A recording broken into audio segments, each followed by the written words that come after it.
Selamat datang kembali di pembahasan mendalam kita. Kali ini kita akan coba menyelami gagasan menarik dari buku Upheaval karya Jared Diamond. Iya, ini pendekatannya unik ya. Diamond itu melihat krisis nasional, jadi titik balik besar sebuah negara gitu. Dan dia membandingkannya dengan krisis pribadi, sesuatu yang ya mungkin pernah kita alami sendiri kan? Betul. Gimana cara kita sebagai individu bangkit dari masalah besar? Ternyata polanya itu ada kemiripan loh dengan cara negara menghadapi guncangan. Oke, jadi tujuan kita kali ini mau membedah kerangka analisis Diamond ini. Kita lihat contohnya di beberapa negara, ada Finlandia, Jepang, Chile. Dan kita coba ambil pelajaran dari pengalaman mereka itu. Apa sih yang bisa kita petik? Nah, Diamond ini kan dia mengidentifikasi ada sekitar 12 faktor kunci dari terapi krisis pribadi. Dan faktor-faktor ini katanya bisa bantu kita memahami cara negara melewati titik baliknya. Ya, betul. Mungkin kita bisa mulai dari definisinya dulu kali ya. Apa sih krisis itu menurut Diamond? Dia pakai analogi yang cukup kuat. Yang kebakaran itu. Ya, kebakaran klub malam Coconut Grove di Boston tahun 42. Itu kan tragedi besar, ratusan korban jiwa. Nah, yang selamat itu hidupnya berubah total. Mesti bangun ulang identitas ya. Persis. Jadi kayak mosaik gitu, antara diri yang lama sama yang baru setelah trauma. Itu contoh ekstrim krisis level individu. Momen ketika fondasi hidup kita, wah, goyah banget. Kata krisis sendiri kan dari Yunani ya. Artinya memisahkan, titik balik, momen penentu gitu. Betul, krisis. Jadi kondisi sebelum dan sesudahnya itu beda banget. Oke, jadi analoginya krisis ini bisa datang dari luar atau dari dalam. Buat individu mungkin ditinggal pasangan. Kalau negara Ya diserang negara lain. atau dari dalam. Individu mungkin sakit parah. Kalau negara ya konflik sipil misalnya. Dan kuncinya menurut Diamond, bukan berubah total sampai kehilangan jati diri. Tapi, apa tadi istilahnya? Perubahan selektif. Itu kuncinya. Jadi, pintar-pintar memilah mana nih yang perlu diubah, mana yang esensial dan harus dipertahankan. Menarik. Nah, dari studinya soal terapi krisis pribadi itu, Diamond nemuin beberapa faktor yang, kayaknya relevan juga buat negara. Apa aja tuh yang paling dasar? Mungkin yang pertama, dan ini penting banget, mengakui dulu kalau memang ada krisis, jangan denial. Oke, akui dulu. Kedua, terima tanggung jawab. Maksudnya tanggung jawab untuk bertindak ya, bukan malah nyalahin orang lain atau, wah kasihan banget ya nasib saya, gitu. Jangan jadi korban ya. Iya. Ketiga, ini penting juga, membangun pagar. Maksudnya, fokus ke masalah spesifik yang bisa diatasi, biar nggak merasa lumpuh sama besarnya masalah, gitu. Sip. Jadi akui, ambil tanggung jawab, fokus ke yang bisa dikerjakan. Langkah awal krusial ini ya. Betul. Diamond nyebut ada 12 faktor lah kira-kira, tapi mungkin nggak usah kita sebutin semua satu-satu sekarang ya. Iya, mending langsung lihat contohnya aja kali ya, biar lebih kebayang. Setuju. Kerangka ini jadi lebih hidup kalau kita lihat kasusnya langsung. Kita mulai dari yang dramatis deh, Finlandia. Finlandia, perang musim dingin itu ya, lawan Uni Soviet. Iya, 1939-1940.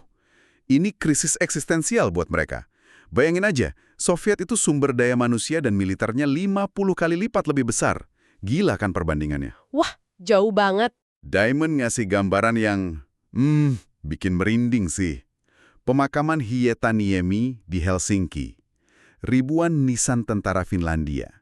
Tanggal kematiannya itu numpuk antara 1939 sampai 1944. Ada nisan anak umur 13, ada pria 50-an, Itu nunjukin mobilisasi total ya, semua ikut berjuang. benar-benar total. Mereka sadar nggak mungkin menang secara militer. Udah pasti kalah kalau head-to-head.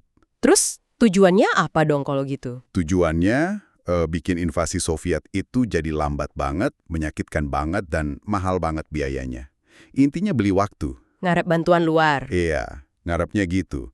Tapi sayangnya, yang datang sedikit sekali. Jadi mereka benar-benar bertaruh pada kegigihan mereka sendiri dan medan perang yang memang sulit buat Soviet. Terus setelah perang gimana? Mereka kan tetap kehilangan wilayah ya? Iya, kehilangan cukup banyak. Nah, setelah perang, mereka menerapkan kebijakan yang dikenal sebagai garis Paasikivi-Kekkonen. Oh, garis Paasikivi-Kekkonen. Itu semacam doktrin kebijakan luar negeri gitu ya? Tepat. Itu kebijakan yang, bisa dibilang realisme yang menyakitkan. Intinya, mereka harus jaga hubungan baik, harus bisa dipercaya sama Soviet demi bertahan hidup sebagai negara merdeka. Meskipun harus ngorbanin sebagian kedaulatan, Betul, ngorbanin sebagian kebebasan bertindak. Nah, ini lahir dari apa? Dari penilaian diri yang jujur. Itu faktor nomor 7 di daftar Diamond. mereka sadar betul posisi mereka ya. Sadar banget soal keterbatasan kekuatan mereka, soal realitas geopolitik bertetangga sama raksasa. Mereka juga mengakui, oh ya, dulu kita ada salah kebijakan sebelum perang. Sekarang ya harus kompromi, meskipun pahit. Selain penilaian jujur, faktor apa lagi yang kuat di Finlandia? Identitas nasional mereka itu faktor nomor 6, kuat banget. Kelihatan dari bahasa Finlandia yang unik, susah banget dipelajari. Diamond malah cerita lucu soal bahaya salah ucap tapa a ketemu, jadi tapa a membunuh. Gara-gara beda nekanin huruf P-nya aja. Haha, wah repot juga ya. Terus ada epos nasional mereka, Kalevala, kebanggaan sama komponis Sibelius, arsitek-arsiteknya, pelari-pelari legendarisnya, dan tentu aja narasi kepahlawanan waktu perang musim dingin itu. Itu jadi fondasi mental mereka. Tapi di sisi lain, mereka kayaknya kurang beruntung ya di faktor lain. Misalnya, bantuan dari luar, faktor 4, hampir nggak ada kan? Hampir nol. Terus mereka juga nggak punya model, faktor 5. Nggak ada contoh negara kecil lain yang sukses ngelawan Soviet atau Nazi waktu itu. Nggak ada yang bisa dicontoh. Mereka benar-benar sendirian. Terjepit juga ya secara geografi. Nah, itu dia. Batasan geopolitik faktor 12. Berbagi perbatasan panjang banget sama tetangga yang jauh lebih kuat. Itu batasan yang nyata banget. Tapi mereka nggak nyerah gitu aja. Enggak. Mereka nunjukin kesabaran dan fleksibilitas. Itu faktor 9. Mereka coba macam-macam cara. Dari lawan habis-habisan sampai diplomasi yang super hati-hati. Demi jaga kemerdekaan. Kepemimpinan juga penting berarti ya. Oh, krusial. Itu faktor tambahan khusus negara. Ada Mannerheim di militer, terus Paasikivi sama Kekkonen di politik. Mereka ini pemimpin yang realistis, pinter banget negosiasi dari posisi yang sangat lemah. Gila sih, bisa bertahan dalam kondisi kayak gitu. Nah, kalau Finlandia itu kan ditekan habis sama tetangga raksasa. Kasus Jepang di era Meiji ini agak beda ya. Krisisnya datang dari jauh. Beda banget. Ini guncangan eksternal yang tiba-tiba dan dahsyat. Datangnya kapal perang Amerika, Commodore Perry, tahun 1853. Itu yang bikin Jepang buka diri ya, setelah ratusan tahun isolasi. Betul. Dipaksa buka, dan langsung kelihatan ancaman nyata dominasi Barat.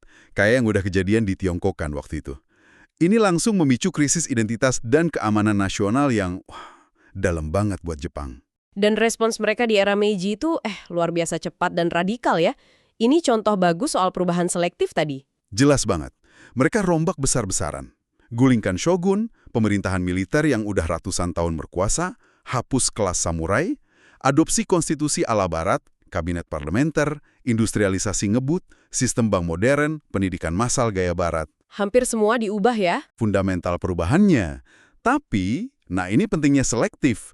Mereka secara sadar mempertahankan inti identitas mereka. Kaisar tetap jadi simbol, agama Shinto, bahasa, tulisan Jepang, banyak aspek budaya lain dijaga kuat. Jadi nilai-nilai inti, faktor 11, dan identitas nasional, faktor 6, itu tetap dipegang. Ada cerita menarik soal misi Iwakura itu. Rombongan pejabat tinggi Jepang keliling dunia barat hampir 2 tahun. Ngapain aja mereka? Tujuannya jelas banget, belanja ide. Cari institusi terbaik dari barat yang bisa dicomot disesuaiin buat Jepang. Mereka pelajari semuanya, konstitusi, industri, militer, pendidikan. Bener-bener niat belajar ya. Niat banget.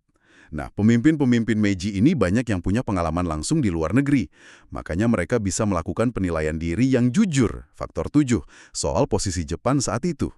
Mereka tahu Jepang tertinggal, tapi juga pede bisa ngejar. Ini beda sama pemimpin Jepang tahun 1930-an katanya. Beda banget. Pemimpin militer Jepang tahun 30-an yang bawa negara itu ke Perang Dunia Kedua cenderung kurang pengalaman internasional. Mereka salah nilai kekuatan lawan, terutama Amerika, yang dianggap remeh bangsa penjaga toko. Penilaian diri yang keliru ya? Fatal akibatnya.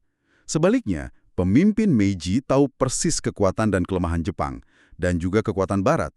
Makanya mereka aktif menggunakan model faktor 5 dari luar. Mereka juga dapat bantuan kan? Ironisnya dari negara barat juga. Iya, itu ironisnya. Mereka menerima bantuan faktor 4, misalnya pakai penasihat Jerman buat bikin konstitusi. Jadi negara yang jadi ancaman, sekaligus jadi sumber ide dan bantuan. Oke, jadi kalau dibandingin sama Finlandia nih, sama-sama hadapi ancaman eksternal mendadak, sama-sama punya identitas kuat.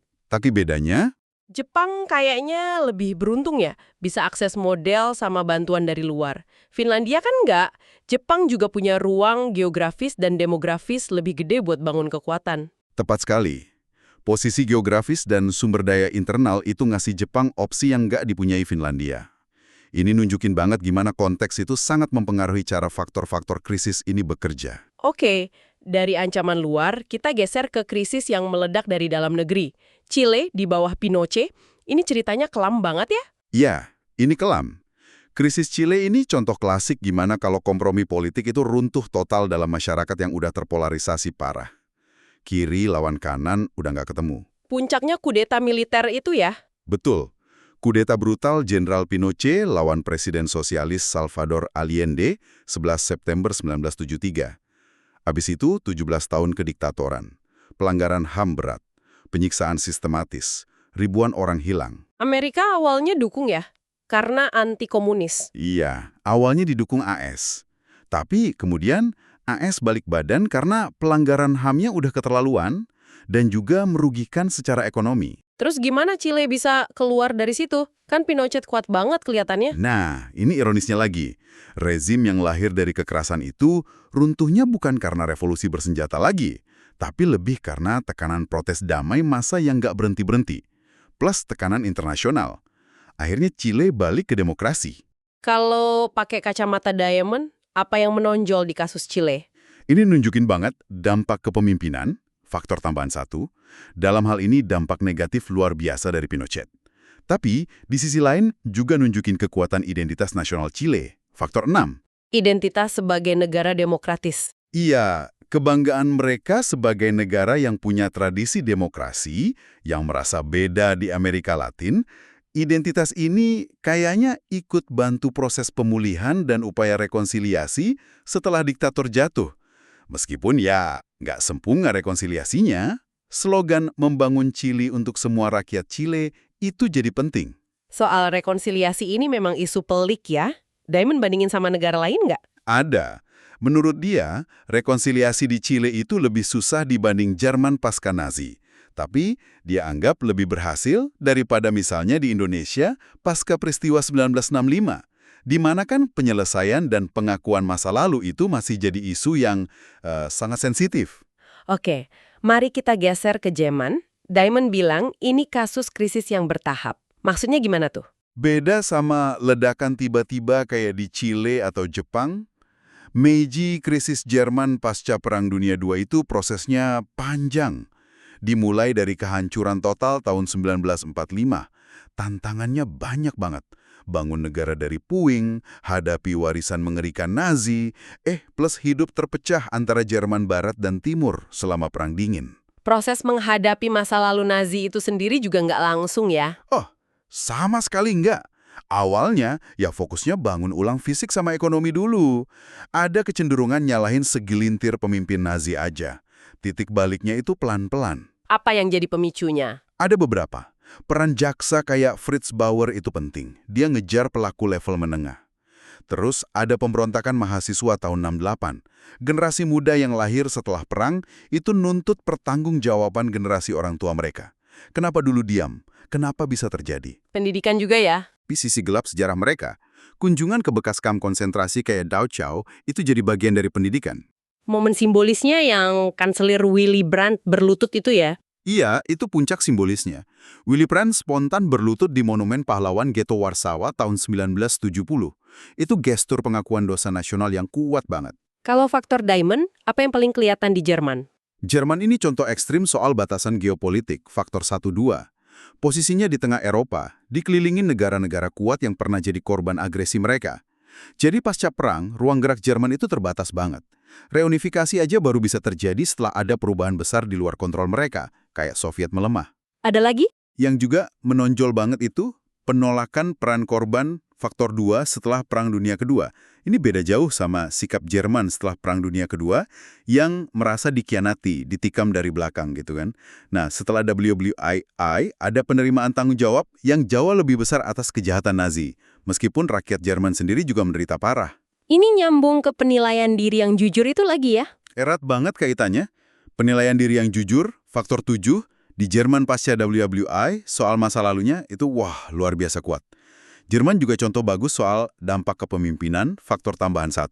Ada pemimpin hebat kayak Adenauer, Brandt, Kohl, tapi ada juga yang destruktif kayak Hitler. Soal rekonsiliasi gimana? Nah, dalam hal rekonsiliasi sama negara tetangga, terutama Prancis dan Polandia, Jerman dianggap sangat berhasil. Ini lagi-lagi kontras sama Jepang, yang hubungannya sama Korea dan Tiongkok masih sering tegang gara-gara isu sejarah. Oke, terakhir nih, Australia. Ini juga krisis identitas bertahap ya, mirip Jerman gitu. Mirip dalam hal perkembangannya yang pelan, iya. Krisis identitas Australia pasca WWI itu intinya soal pertanyaan fundamental. Kita ini siapa sih sebenarnya? Ada pergeseran besar dari citra lama mereka sebagai, poster depan kerajaan Inggris yang kulit putih di Pasifik, yang agak terisolasi dan cemas sama tetangga Asianya. Apa pemicu utamanya? Kok bisa berubah pandangan gitu? Guncangan Perang Dunia II itu gede banget efeknya.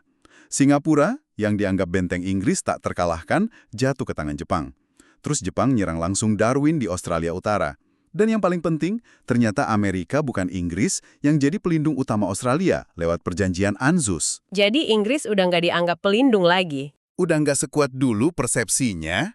Ditambah lagi, ekonomi dunia geser ke Asia, dan Inggris sendiri makin fokus ke Eropa. Semua ini bikin Australia mikir ulang, posisi kita di dunia ini sebenarnya di mana? Terus, perubahan selektif di Australia bentuknya gimana? Pelan-pelan tapi pasti. Mereka longgarin ikatan formal sama simbolis ke Inggris. Bongkar kebijakan rasialis Australia putih jadi negara multikultural. Terima banyak imigran dari Asia. Fokus ekonomi dan politiknya geser ke Asia. Ini pasti bikin perdebatan di dalam negeri ya? Oh iya dong. Perdebatan internalnya terus jalan soal simbol-simbol nasional. Lagu kebangsaan, bendera, itu kan masih ada Union Jack Inggris di pojoknya. Hari libur mana yang paling penting? Anzac Day yang warisan perang bareng Inggris, atau Kokoda Trail yang warisan perang pertahanin Australia dari Jepang. Pernah juga ada referendum mau jadi republik lepas dari monarki Inggris, tapi waktu itu gagal. Jadi isu identitas nasional dan nilai-nilai inti, faktor 6, 11 itu jadi pusat perdebatan dan perubahan di Australia ya? Betul, jadi isu sentral dalam evolusi mereka. Menarik ya, ternyata krisis bisa macam-macam bentuknya. Ada ledakan dahsyat, ada evolusi pelan.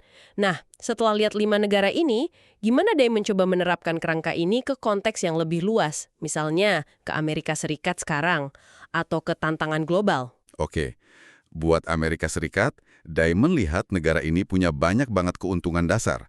Geografi, demokrasi yang mapan, ekonomi kuat. Tapi Ada tapinya. ada kapinya. Dia menyoroti krisis serius yang lagi dihadapi AS sekarang, terutama polarisasi politik yang ekstrim banget. Dia lihat ini mirip kondisi di Chile sebelum kudeta. Wah, ini peringatan keras sih. Selain polarisasi, Ada juga penurunan investasi jangka panjang di sektor-sektor penting kayak pendidikan, infrastruktur. Nah, menurut Diamond, AS saat ini kurang nunjukin penilaian diri yang jujur, faktor 7, dan cenderung agak enggan menggunakan model, faktor 5, atau belajar dari pengalaman negara maju lain, misalnya soal sistem layanan kesehatan atau pemilu. jadi kayak merasa udah paling bener gitu ya? Mungkin ada kecenderungan begitu, dan ini dianggap menghambat kemampuan AS buat mengatasi krisis internalnya sendiri. Cukup keras ya kritiknya, terus kalau buat level global gimana? Kan tantangannya lebih gede lagi. Nah, di tingkat global, Diamond lihat kita ini hadapi krisis yang benar-benar baru, belum pernah ada sebelumnya. Ancaman nuklir, perubahan iklim, sumber daya makin tipis, ketidaksetaraan global. Masalahnya, Apa tuh masalahnya? dunia sebagai satu kesatuan itu nggak punya banyak faktor pemersatu yang biasanya dimiliki negara bangsa. Nggak ada identitas global faktor 6 yang kuat, belum ada pengalaman bersama ngatasi krisis sebesar ini sebelumnya, faktor 8. Lembaga-lembaga internasional juga masih relatif lemah, faktor tambahan 1. Jadi lebih susah cari solusi bareng ya? Jauh lebih susah. Tapi dia nggak pesimis-pesimis amat kok. Dia tetap lihat ada harapan. Ada kemajuan lewat kerjasama, perjanjian internasional, regional, bilateral, yang terus berkembang. Kata Diamond, ini kayak perlombaan antara masalah global yang makin parah sama kapasitas kita buat kerjasama secara global yang juga lagi berkembang. Semoga yang kedua bisa ngejar. Semoga ya. Oke, kalau gitu, mari kita coba tarik benang merahnya nih dari pembahasan kita. Gagasan utama dari upheaval ini berarti negara itu ya kayak individu juga. Pasti ngalamin titik-titik kritis dalam perjalanannya. Entah itu guncangan tiba-tiba atau perubahan pelan-pelan yang nuntut adaptasi. Dan kunci buat berhasil melewatinya itu adalah perubahan selektif. Berani ubah yang udah nggak relevan, tapi tetap pegang nilai inti dan identitas yang jadi kekuatan. Gitu ya? Tepat. Dan faktor-faktor kayak mengakui masalah, ambil tanggung jawab, jujur nilai diri sendiri, fleksibel cari solusi, mau belajar dari pengalaman sendiri atau bangsa lain. Nah, itu semua penting banget perannya. Pendekatan Diamond yang banding-bandingin negara ini jadi bikin kita lihat polanya ya. Dia jadi lebih paham kenapa ada negara yang bisa bangkit dari krisis, kenapa ada yang mungkin malah makin terpuruk. Nah, sebagai penutup nih, kami ingin aja ninggalin Anda, para pendengar, dengan satu pemikiran buat direnungkan. Sesuatu yang terinspirasi dari diskusi kita barusan. Gini, di tengah tantangan kompleks yang kita hadapi sekarang ya, di negara kita sendiri, ya di tingkat dunia, kira-kira pelajaran apa sih dari sejarah ketahanan dan perubahan selektif yang kita bahas tadi yang paling relevan buat Anda? Mungkin soal pentingnya keberanian buat nilai diri sendiri secara jujur, meskipun mungkin hasilnya pahit. Atau soal kemauan buat belajar dari contoh orang lain, bahkan dari yang kita anggap beda banget sama kita. Dan mungkin yang paling praktis, gimana caranya kita bisa mulai membangun pagar di sekitar masalah nyata yang kita hadapi. Mengidentifikasinya dengan jelas, gitu, tanpa merasa kewalahan atau lumpuh sama kompleksitasnya. Ya, itu pertanyaan buat dibawa pulang dan direnungkan. Sampai jumpa di pembahasan mendalam berikutnya.